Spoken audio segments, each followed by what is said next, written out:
I'm going to start with my throat, obviously. We're getting some throat chakra upgrades for my lovely 5D mystics. Those of you who know, it's tomorrow. We have a new moon and, let me double check, solar eclipse, yes, and other special events that are personal though. Okay, Sadhguru, devotee, he says, is no good. I took notes in I take a lot of notes actually, and I love using the notes. Here's where he says, so if you have realized there is no value for your logic, then everything doesn't matter. You don't even have to do this, he says, but when you still live by logic, whatever is said by whoever, you have to put it to the test of your logic, because if you don't do that, your logic will not evolve. Then he goes on to say, logic is a horrible thing if it is in a rudimentary condition. If you refine your logic, it can be a way to your liberation, and it can also be a stepping stone to your liberation. If it's a rudimentary condition, it is a something. I have horrible penmanship. Always have. Not always, but eventually. As I went to college, I needed to write notes quickly, and I just couldn't write everything down, and I couldn't do the whole thing where you write one word and remember. No, that's not how my brain worked. So anyways, he says it makes you suspicious about everything if it's rudimentary, and therefore then it blocks you from expanding. It will not let you experience anything. Okay.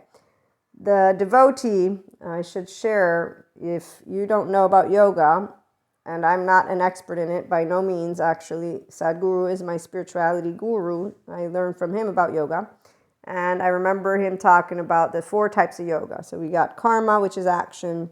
Bhakti, I believe, is either devotion, emotion, or it's the thinking, logic. Then we got Jnana, and so it's Bhakti and Jnana. They're interchangeable, meaning I don't remember which one's which. And then we have Kriya, which is energy. So the story that I love the most, because it's a representation of what happens in a global scale, even with subject matter experts. So before I move into that, when you learn about the mind, thank you so much, Daniel Siegel, interpersonal neurobiology, of course, that's awesome, but you want to be fluent and experienced in a little bit more of a... So I have a master's in political science. I'm used to having professors explaining things to me. And when I have done my different courses, I know that some material is more ideal for those who are good with academic language because they enjoy it, and other material not as much. Meaning other people not as much. So you might want somebody who can break it down to you and give you better examples in a storytelling way.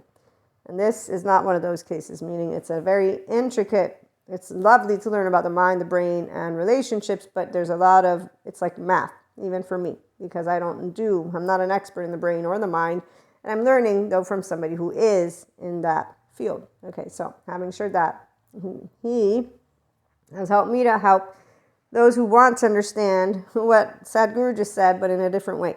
When you use your mind, when you use your brain, it's an embodied brain. When you use your embodied brain, before we even begin with the mind, you would like to be aware that you have an attachment system, and you also have a social system.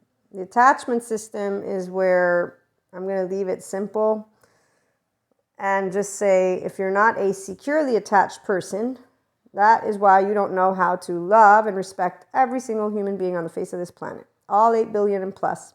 It's also why you would not feel inclined to say something that I'm about. There is no evil, there is no devil, there is no an evil human being with demons or devils. I have the scientific stuff that I can use if I need to share why I'm saying what I'm saying, and as a mystic, I do know the plane of consciousness where all resides. It's in the mind's eye. Doesn't come to life.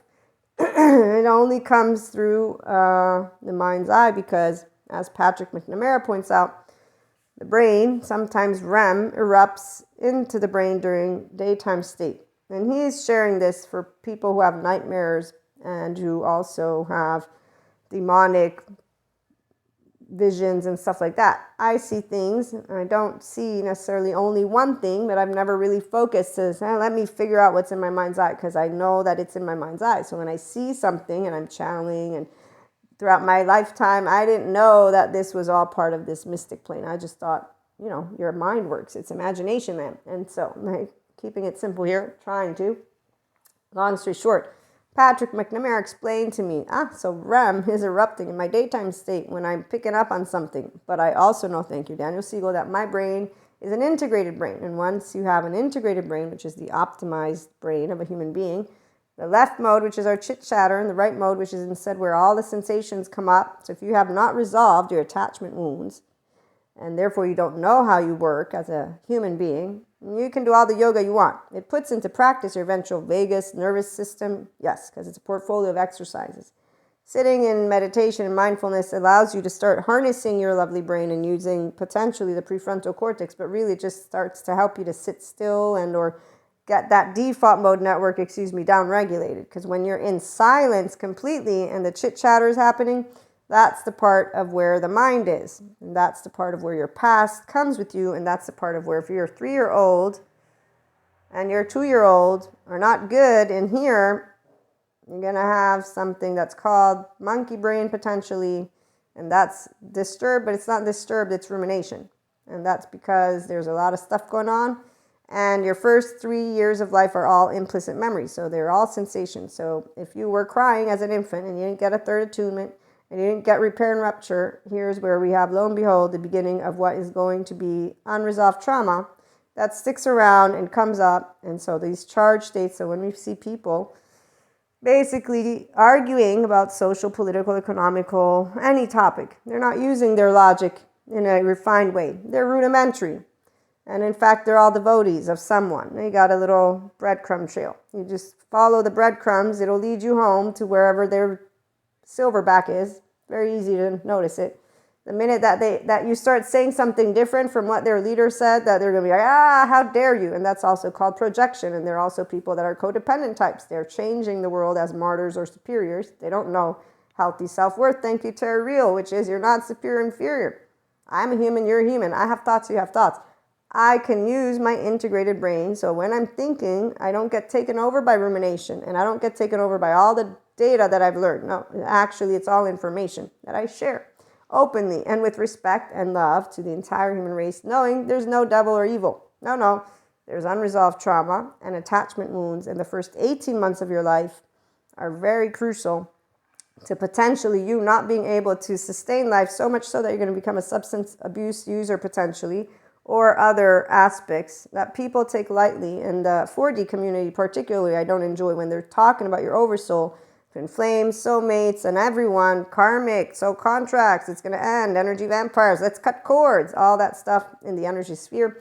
By the way, it's 5D plane. When you're cutting cords, FYI, 4D community, that's actually cutting you out of being able to expand, not the other way around. And also, energy is not dangerous. It's energy. If you believe, though, in the plane of 4D, that's duality and separation. So, of course, you're going to experience, because your brain, not my brain, your subconscious, not my subconscious. And if you learn how to harness your attachment system, but see, it's not about only harnessing it.